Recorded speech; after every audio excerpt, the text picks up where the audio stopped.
నమస్తే ఫ్రెండ్స్, నేను మీ Errabelli Rajinikanth, political analyst, Janapaksham talk షోకి స్వాగతం, సుస్వాగతం. మీరు లోకల్ బాడీ ఎలక్షన్లో పోటీ చేయాలనుకుంటున్నారా? అసలు పోటీ చేయడానికి మీకు అర్హత ఉందా? అసలు మీకు పోటీ చేసే లక్షణాలు ఉన్నాయా లేదా? మీరు పోటీ చేయడానికి అర్హుడా కాదా అని మీలో ఎన్నో సందేహాలు ఉన్నాయి. కాబట్టి మీరు వీడియోని చివరి వరకు చూడండి. నేను 10 లక్షణాలు చెప్తాను. ఈ 10 లక్షణాలలో గనక కనీసం 6 లక్షణాలు మీకుంటే దయచేసి పోటీ చేయకండి. కాబట్టి మీరు వీడియోని చివరి వరకు చూసి నిర్ణయం తీసుకుంటారని చెప్పి నేను ఆశిస్తున్నాను. మీకోసం, మీ భవిష్యత్తు కోసమే ఈ వీడియోని చేస్తున్నాను. ఇందులో 15 ఎపిసోడ్స్ ఉంటాయి. లోకల్ బాడీ ఎలక్షన్స్ విషయంలో ఇది 4th ఎపిసోడ్. కాబట్టి ముందున్న ఎపిసోడ్స్ కూడా చూడండి. ఈ 4th ఎపిసోడ్స్ లో మనం చర్చించాల్సిన అంశాలు ఏంటంటే, మీకు ఎలాంటి లక్షణాలు ఉంటే మీరు ఎలక్షన్స్ లో పోటీ చేయకూడదు. ఫస్ట్ లక్షణం వచ్చేసి, మీరు నాన్ లోకల్ అయితే పోటీ చేయకండి. ఎందుకంటే మీరు ప్రజలకి ఇవ్వాల్సిన సమయం ఇవ్వలేరు. ప్రజలు మీపై వ్యతిరేకత పెరుగుతుంది. కాబట్టి పోటీ చేయకండి. ఇక రెండో లక్షణం విషయానికి వచ్చినట్లయితే, ప్రజల సమస్యల పట్ల మీకు అవగాహన లేకపోతే దయచేసి పోటీ చేయకండి. ఇక మూడో లక్షణం విషయానికి వచ్చినట్లయితే, మీకు నాయకత్వ లక్షణాలు లేకపోతే,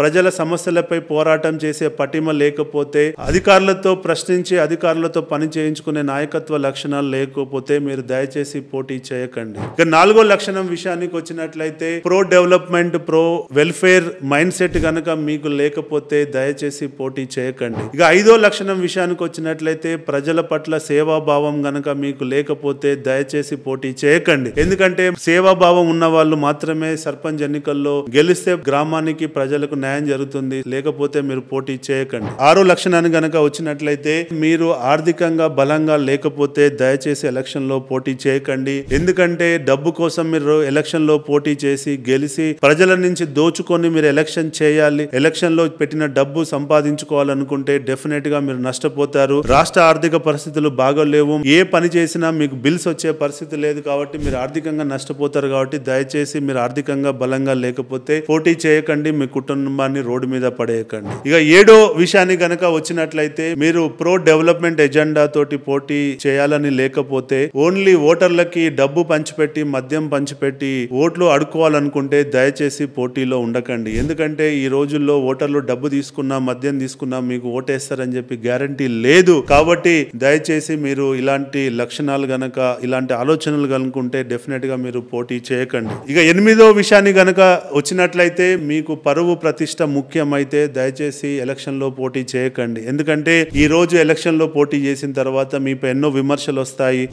మీ పరువు పోతుంది, ప్రతిష్ట పోతుంది. డెఫినెట్ గా మీరు ఎంత కష్టపడ్డా గానీ ప్రజలు మిమ్మల్ని గొప్పవాళ్ళు అని అనుకునే పరిస్థితి లేదు. మీకున్న పరువు ప్రతిష్ట భంగం కలుగుతుంది. కాబట్టి అలాంటి వాటికి మీరు ఎక్కువగా విలువిచ్చే వాళ్ళైతే దయచేసి పోటీ చేయకండి. ఇక 9వ లక్షణాన్ని విషయానికి వచ్చినట్లయితే, మీరు ఇండివిజువల్ గా పోరాట పటిమ లేకపోతే పోటీ చేయకండి. నాకు ఎమ్మెల్యే సపోర్ట్ ఉంది, నాకు ఎంపీ సపోర్ట్ ఉంది, నాకు పార్టీ సపోర్ట్ ఉంది కాబట్టి ఎలక్షన్ లో పోటీ చేయాలనుకుంటే దయచేసి పోటీ నుంచి విరమించుకోండి. ఎందుకంటే వాళ్ళెవరు మీతో ప్రయాణం చేయరు. వాళ్ళెవరు మీతో చివరి వరకు రారు. మీరు భంగపాటు పడే అవకాశం ఉంది. కాబట్టి మీరు దయచేసి పోటీ చేయకండి. ఇక 10వ లక్షణం విషయానికి వస్తే, వారసత్వం ఉంది కాబట్టి నేను రాజకీయ వారసత్వంలో భాగంగా పోటీ చేయాలని అనుకుంటే దయచేసి మీరు ఎలక్షన్లకి దూరంగా ఉండండి. ఎందుకంటే వారసత్వం ద్వారా వచ్చిన సర్పంచులకు గెలవడం కష్టం. ఎందుకంటే మీ పూర్వీకులు చేసినటువంటి తప్పులు, ఆ గ్రామానికి జరిగినటువంటి అన్యాయంపై ఇప్పుడున్న యువత ప్రశ్నిస్తుంది. తద్వారా మీకు నష్టం జరుగుతుంది. కాబట్టి మీరు వారసత్వం ద్వారా రాజకీయాలకు రావాలనుకుంటే దయచేసి రాకండి. సో